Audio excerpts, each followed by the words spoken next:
Formal nang binuksan ang pintuan ng kinabukasan para sa 406 na aplikante na binubuo ng 370 na kalalakihan at 89 na kababaihan matapos tanggapin sa Philippine National Police Academy para sa Cadet Candidate Orientation Program.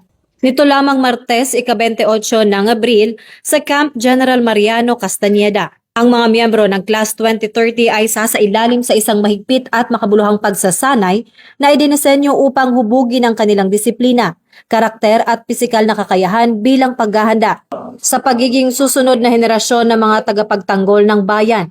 Ang hakbang na ito ay bahagi ng mas malawak na focused agenda ng PNP na bumuo ng mga dekalidad at values-driven na mga tauhan na magsisilbi ng may katapatan at malasakit sa komunidad. Binigyan diin ni Chief PNP Police General Jose Melencio Nartates Jr. ang dangal ng landas na pinili ng mga kabataan habang ipinapaalala na ang serbisyong PNP ay nangangailangan ng sakripisyo at pusong makamamamayan. Ang yugtong ito ay sumasailalim sa adhikain para sa isang bagong PNP para sa bagong Pilipinas, serbisyong mabilis, tapat at nararamdaman kung saan ang bawat bagong kadete ay inaasahang magiging huwara ng integridad at profesionalismo sa oras na sila ay ganap ng magiging bahagi ng pambansang kapulisan.